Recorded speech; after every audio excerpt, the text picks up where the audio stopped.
नमस्कार दोस्तों, स्वागत है आप सभी लोगों का आपके अपने यूट्यूब परिवार में। और दोस्तों आज के सेशन में हम लोग सॉल्व करने वाले हैं ईवीएस का प्रैक्टिस सेट, जो कि दोस्तों आपका दिसंबर 2019 में पूछा गया सवाल है। तो ऑफलाइन वाले क्वेश्चन पूरे के पूरे हैं, जिसमें कि हम लोग पूरे इंपॉर्टेंट क्वेश्चंस कंप्लीट करने वाले हैं। तो दोस्तों वीडियो को लास्ट तक देखिएगा, और जो लोग भी दोस्तों चैनल पर नए हैं चैनल को सब्सक्राइब कर लेंगे। इसके पहले हमने 2018 के पेपर को क्या किया है कि पूरा का पूरा सॉल्व कराया है दोस्तों। अगर आप नहीं देखे हैं तो उसको भी जाकर देख लीजिए। और जो लोग दोस्तों सेकेंड पेपर की तैयारी कर रहे हैं, यानी एसएसटी की तैयारी कर रहे हैं, उनका भी पेपर, उनका जो है कि प्रीवियस ईयर पेपर ऑफलाइन वाले जितने भी हैं मैं उसको सॉल्व करा रहा हूं, तो आप उसको भी जाकर के देख सकते हैं। तो चलिए फिलहाल आज का क्वेश्चन शुरू करते हैं और देखते हैं कि किस तरीके से जो है कि आज क्वेश्चन पूछा गया है 2019 के दिसंबर पेपर में। क्वेश्चन नंबर 1 रहा दोस्तों, यानी 61 नंबर रहा कि कोई व्यक्ति 29 नवंबर 2019 को एक एक्सप्रेस ट्रेन में सूरत से नागरकोइल यानी कि केरल जाने के लिए बैठा। यह ट्रेन सूरत से 19:45 बजे चली। ध्यान दीजिएगा कितने को, तो ये चली है 29 नवंबर को। किसको? 29 नवंबर को। और कितने टाइम जो है वो क्या है आपका, तो वो है आपका 19:45। अगर 19:45 को हम बात करें तो क्या समझ सकते हैं, तो 7:45 PM। ध्यान दीजिएगा 7:45 PM को चली और 1 दिसंबर 2019 को 11:45 बजे नागरकोइल पहुंची। अब ध्यान दीजिएगा यहाँ पर 29 को चली थी, यहाँ पर 1 दिसंबर को पहुंच रही है। 1 दिसंबर को पहुंच रही है, वो भी कितने बजे? 11:45 पर, यानी कि 11:45 AM पर। ठीक है, इतने टाइम्स पहुंच रही है। तो यदि सूरत से नागरकोइल के बीच ट्रेन मार्ग की दूरी 2120 किलोमीटर है, तो औसत चाल आपको क्या करनी है, बतानी है। तो देखिए अगर हम बात करें 29 को चली है, उसके बाद बीच में जो आपका 30 नवंबर भी पड़ेगा, तो अगर हम बात करें 7:45 से 7 यानी 30 नवंबर तक, तो वहाँ पर कितने घंटे हो जाएंगे? 24 पूरे के पूरे। और यहाँ से सुबह में भी इसका 7:45 होगा, तो उसमें 12 जोड़ लीजिए, तो ये हो गया। और ऊपर से अब 7 से 11 तक जाने में कितना टाइम लगेगा, तो 7 4 11, तो 4 घंटे। और यानी कि 12 और ये कितना हो गया, 4 16 जोड़ लेंगे तो हो जाएगा 40। यानी टोटल पहले जाने में समय कितना लगा है, तो 40 से आप अगर इसको भाग दे देंगे तो ये आपका कितना बार में जाएगा, तो 4 पच्चे 20 और 4 त्या 12, आपका 0 से 0 कट गया तो हो गया 53। यानी कि 53 किलोमीटर पर हावर जो है उसकी क्या हो जाएगी, चाल हो जाएगी दोस्तों। तो इस क्वेश्चन का जो राइट आंसर क्या बन जाएगा, तो ऑप्शन नंबर 3 जो है बिल्कुल सही होगा। थोड़ा सा इसमें कैलकुलेशन था, इस तरीके के क्वेश्चन आपको एक एग्जाम में निश्चित रूप से देखने को मिलेगा। चलिए दोस्तों अगला क्वेश्चन देखते हैं, क्वेश्चन नंबर 62 नंबर क्वेश्चन। चलिए 62 नंबर क्वेश्चन है दोस्तों कि निम्नलिखित में से कौन अंतरराष्ट्रीय ख्याति प्राप्त वेट लिफ्टर है? तो सुनीता विलियम्स, बछेंद्री पाल, सूर्यमणि, कडम्बलेश्वरी। तो यहाँ पे आपका राइट आंसर क्या बनेगा? जब भी एक वेट लिफ्टर की बात आए और अंतरराष्ट्रीय ख्याति प्राप्त, तो आप आग बंद करके टिक करके याद रखेंगे कडम्बलेश्वरी का नाम। तो कडम्बलेश्वरी इस क्वेश्चन का राइट आंसर बन जाएगा। नेक्स्ट क्वेश्चन है कि नीचे दिया गया कौन सा एक समूह जड़ों का है? चुकंदर, आलू, अदरक। बात करें चुकंदर, आलू, अदरक में, तो आलू और अदरक की बात करें तो ये तने हैं, न कि जड़ें हैं। तो गाजर, हल्दी, अदरक। फिर देखिए इसमें आ गया कौन, अदरक आ गया, तो इसके वजह से ये कट गया। उसके बाद हल्दी भी है, ठीक है। उसके बाद यहाँ पर दिया है शकरकंदी, मूली, हल्दी। तो यहाँ पर देखिए फिर से आ गया शकरकंदी, मूली और हल्दी। हल्दी की वजह से ये कट गया। यहाँ पे आ गया गाजर, चुकंदर और मूली। तो यहाँ पर देखिए ये जो है एक जड़ों का समूह है, ऑप्शन नंबर 4। तो राइट आंसर बन जाएगा ऑप्शन नंबर 4 इस क्वेश्चन के लिए। नेक्स्ट क्वेश्चन देखिए दोस्तों, क्वेश्चन नंबर 64 रेगिस्तानी ओक के बारे में। बहुत ही इंपॉर्टेंट क्वेश्चन दोस्तों, बार बार एग्जाम में रिपीट होने वाला क्वेश्चन है। रेगिस्तानी ओक नाम का एक पेड़ है जो पाया जाता है अबू धाबी में, ऑस्ट्रेलिया में, राजस्थान के रेगिस्तानों में, संयुक्त अरब अमीरात के रेगिस्तानों में। तो ये जो आपका पाया जाता है, ये पाया जाता है ऑस्ट्रेलिया में, आपका रेगिस्तानी ओक नाम का एक पेड़ जो है। चलिए नेक्स्ट क्वेश्चन देख लीजिए, क्वेश्चन नंबर 65 नेपेंथिस के बारे में क्वेश्चन आया है और निश्चित रूप से आता ही है और बहुत ही इंपॉर्टेंट जो है कि ये क्वेश्चन है। तो इसको सॉल्व करिए। निफेंथिस वह पौधा जो शिकार करता है के विषय में नीचे दिए गए कथनों पर विचार कीजिए। यह पौधा ऑस्ट्रेलिया, इंडोनेशिया और भारत में मेघालय में पाया जाता है।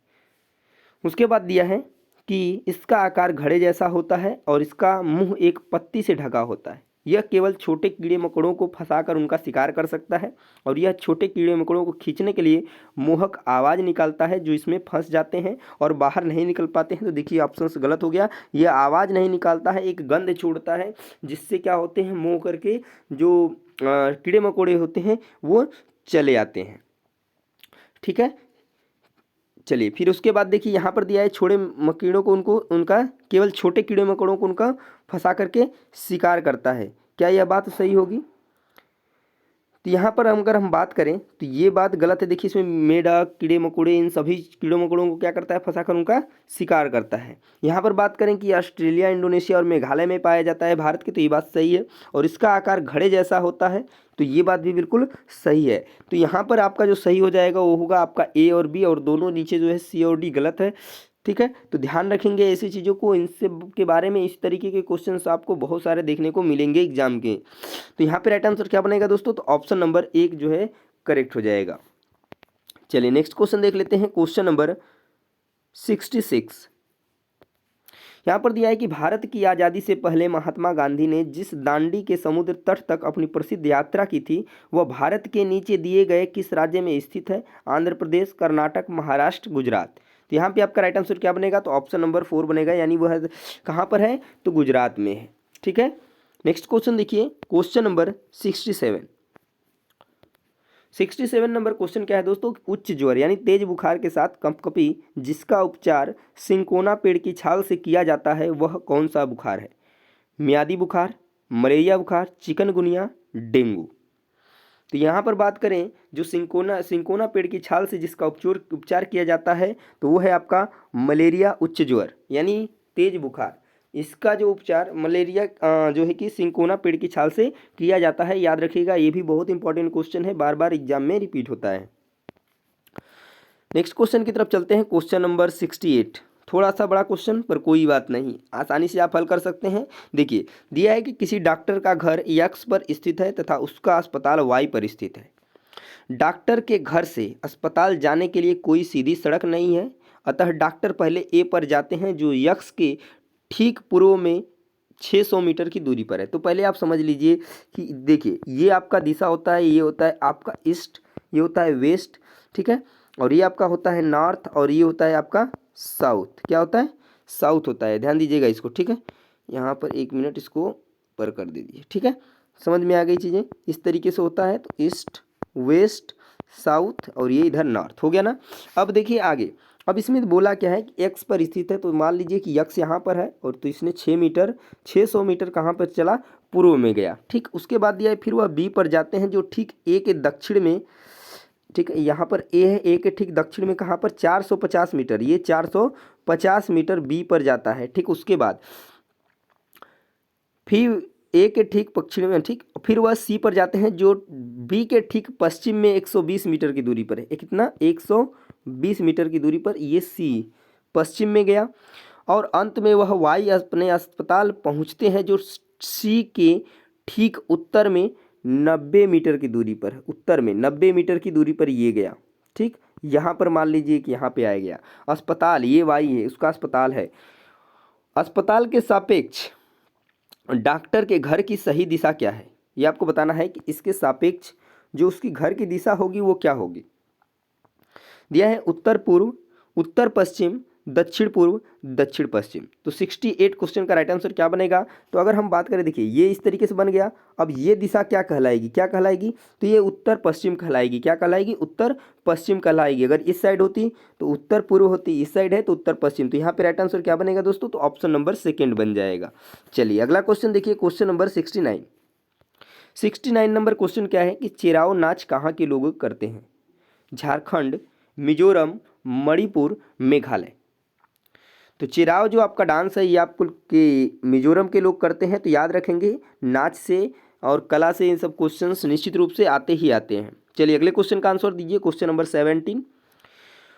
तमिलनाडु के निकटवर्ती राज्य हैं आंध्र प्रदेश, उड़ीसा, कर्नाटक, केरल, आंध्र प्रदेश, महाराष्ट्र। बात करें इसमें, देखिए मेरा महाराष्ट्र की तो ये कट गया, क्योंकि अगर हम मान लें कि इस तरीके से क्या है, ये इंडिया है, तमिलनाडु आपका यहाँ पर है, तो इसके निकटवर्ती राज्य कौन कौन से होंगे? तो सबसे पहले यहाँ से कट कर लीजिए, महाराष्ट्र गया इसमें से।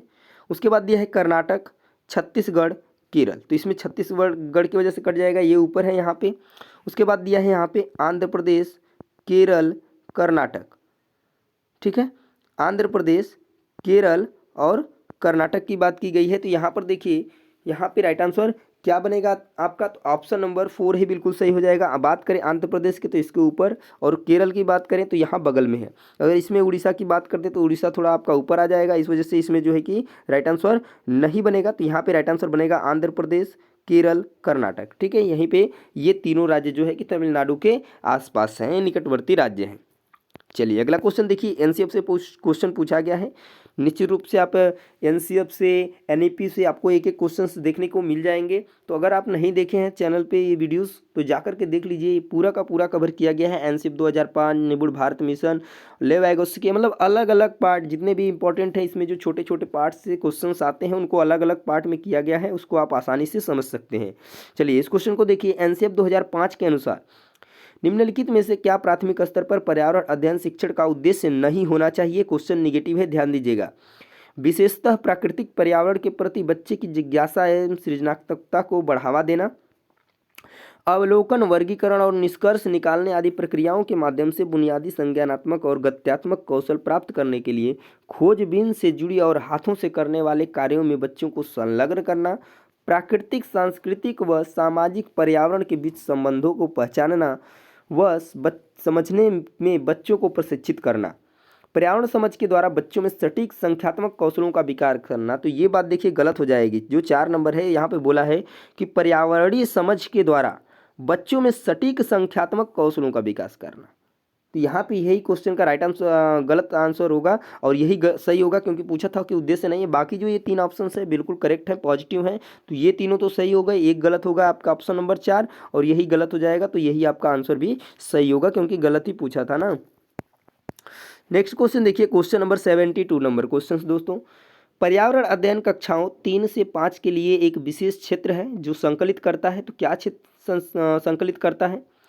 विज्ञान की अवधारणाओं और मुद्दों को, पर्यावरण शिक्षा, सामाजिक शिक्षा और विज्ञान की अवधारणाओं और मुद्दों को, विज्ञान और सामाजिक विज्ञान की अवधारणाओं को, मुद्दों को, पर्यावरणीय शिक्षा और विज्ञान की अवधारणाओं और मुद्दों को। तो 72 क्वेश्चन का राइट आंसर क्या बनेगा? तो इसमें पर्यावरण शिक्षा की बात की जाती है, सामाजिक अध्ययन की बात की जाती है और विज्ञान की भी बात की जाती है। तो राइट आंसर बनेगा ऑप्शन नंबर 2। इसको कई तरीके से क्वेश्चन पूछता है कि जो पर्यावरण अध्ययन है कितने विषयों का समावेशन है, कितने विषय इसमें सम्मिलित हैं। तो यहाँ पे याद रखेंगे पर्यावरण शिक्षा यानी पर्यावरण अध्ययन, सामाजिक अध्ययन और विज्ञान, ये तीनों विषय जो है इसमें संलग्न होते हैं, सम्मिलित होते हैं। ठीक है, नेक्स्ट क्वेश्चन देखिए, क्वेश्चन नंबर 73। निम्नलिखित में से क्या पर्यावरण अध्ययन के संदर्भ में सही है? तो पर्यावरण अध्ययन एक विषय है जो 1 से 5 तक की कक्षाओं में पढ़ाया जाता है, बात सही। 1 से 2 की कक्षाओं के लिए भाषा और गणित के माध्यम से पर्यावरण अध्ययन पढ़ाया जाता है। 2, 3 और 4 की कक्षाओं के लिए पर्यावरण अध्ययन से जुड़े मुद्दों को भाषा और गणित के माध्यम से पढ़ाया जाता है। 1 से 2 तक की कक्षाओं के लिए पर्यावरण अध्ययन से जुड़े मुद्दे विज्ञान और सामाजिक विज्ञान के द्वारा पढ़ाए जाते हैं। तो 73 नंबर क्वेश्चन का राइट आंसर क्या बनेगा? तो दिया है कि 1 से 2 की कक्षाओं के लिए भाषा और गणित के माध्यम से पर्यावरण अध्ययन पढ़ाया जाता है। ठीक है, यहाँ पर देखिए 1 नहीं 3 से 5 तक की कक्षाओं को जो है कि आपका पर्यावरण अध्ययन पढ़ाया जाता है। याद रखिएगा, ये भी क्वेश्चन पूछेगा। 3 से 5 तक की कक्षाओं में जो है आपका ईवीएस चलता है। ठीक है, ना कि 1 और सेकंड में। 1 और सेकंड में यानी फर्स्ट एंड सेकंड में नहीं चलता है आपका। इसको जो है कि आपका भाषा और गणित के माध्यम से ही पर्यावरण अध्ययन को पढ़ाया जाता है। चलिए नेक्स्ट क्वेश्चन देख लीजिए, क्वेश्चन नंबर 74। बच्चों को पर्यावरण अध्ययन को सीखने के लिए खोजने के द्वारा पर्याप्त समय दिया जाता है। यह इंगित करता है कि पर्यावरण अध्ययन याद करके सीखा जाता है। याद करना गलत ही होता है। उसके बाद दिया है पर्यावरण अध्ययन सूचनाओं के द्वारा सीखा जाता है। पर्यावरण अध्ययन बाल केंद्रित है। पर्यावरण अध्ययन शिक्षक केंद्रित है। तो अगर हम बात करें यहाँ पर, तो जब भी बात आए बाल केंद्रित की तो वहाँ पे राइट आंसर बन जाएगा। तो ऑप्शन नंबर 3 इस क्वेश्चन का राइट आंसर बनेगा कि जो पर्यावरण अध्ययन क्या है, बाल केंद्रित है। ठीक है, न कि शिक्षक केंद्रित है। चलिए नेक्स्ट क्वेश्चन देखिए, क्वेश्चन नंबर 75 नंबर क्वेश्चन दोस्तों।